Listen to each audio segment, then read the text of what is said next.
Nous sommes des gens aussi qui réfléchissent. Nous travaillons la raison. Nous sommes dans une époque aujourd'hui où les guerres ne se gagnent plus dans ce monde-là par la puissance du feu seulement. Non. Il faut nécessairement la puissance des idées. C'est aussi par la puissance des idées. L'histoire a démontré que les guerres ne se gagnent plus par seulement la puissance du feu. Non. L'histoire nous a montré ça il n'y a pas longtemps, et je le dirai, quoi que l'on dise ou qu'on veuille dire, me qualifier comme ils veulent, c'est une réalité. Le pays le plus pauvre de la planète, c'est l'Afghanistan.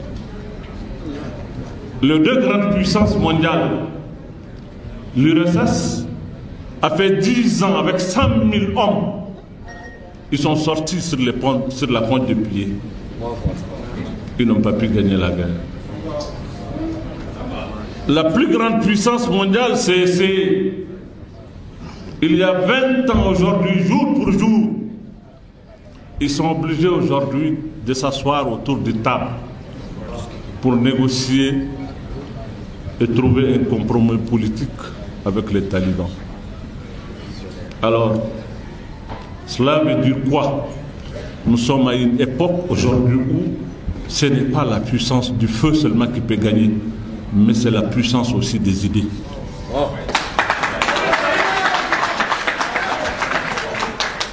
Et que ce peuple, nous n'avons pas le droit de nous sous-estimer. Nous devrons nous mettre ensemble. Nous mettre ensemble, j'aime à le dire, nous mettre ensemble, parce que nous sommes un peuple uni, malgré la diversité qui constitue pour nous une richesse. Nous devrons nous mettre ensemble. On doit réfléchir et se mettre ensemble parce que le pays est dans une situation déplorable. Il faut avoir le courage de le dire. Le taux se resserre contre nous, le temps joue contre nous. Si on ne se met pas ensemble, le pays, le Mali, notre Mali, le grand Mali, je n'aime pas prononcer ce mot. Que Dieu nous en garde. Non. Je n'aime pas voir le Mali disparaître. De ne pas voir le Mali disparaître, je préfère moi disparaître que de voir, assister à ce Mali-là disparaître. Non. Jamais. Jamais. Non. Il faut que tous les Maliens et toutes les Maliennes et surtout cette jeunesse se rendent compte aujourd'hui que l'heure est grave, qu'aujourd'hui les calculs, les querelles, les mesquineries et autres, les détails, le détail, parce que le diable est dans le détail. Il faut dépasser les détails et aller à l'essentiel, à se mettre ensemble. Je l'ai dit et je le redis. C'est une occasion pour moi aujourd'hui de le réaffirmer. Inch'Allah bi'idnillah. Qu'on doit se mettre ensemble. Ce n'est pas avec les querelles infinies, le médisance, vraiment des choses qui n'agrandissent pas. Ce n'est pas avec ça qu'on va faire le Mali et qu'on va tirer le Mali des griefs des gens qui veulent nous déposséder du Mali.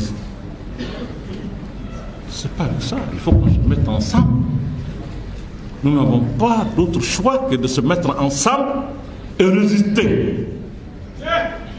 Je dis bien résister, parce que nous sommes menacés. Résister. Moi je le dis, je sais que ça fait mal.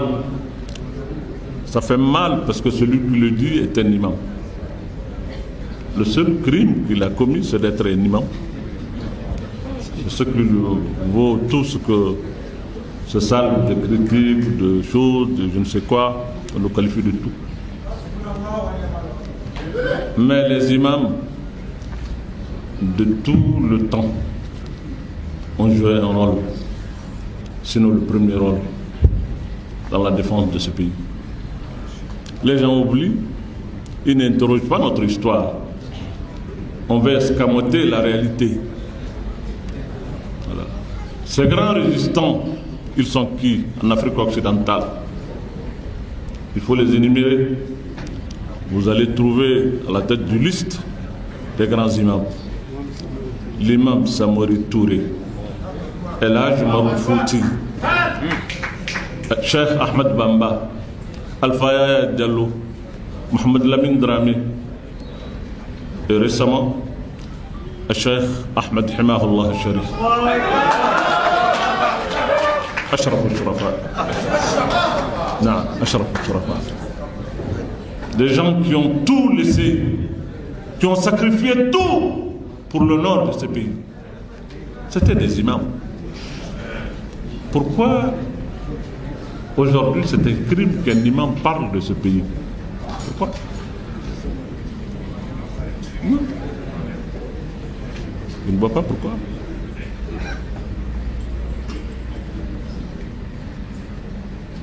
Nous n'allons pas abandonner notre pays. Non, non, non. On ne va pas abandonner notre pays. Pas du tout. C'est ce que les gens veulent.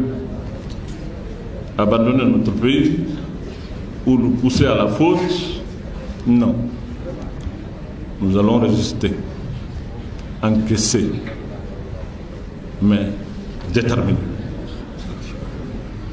Déterminés. Inch'Allah. Inch'Allah.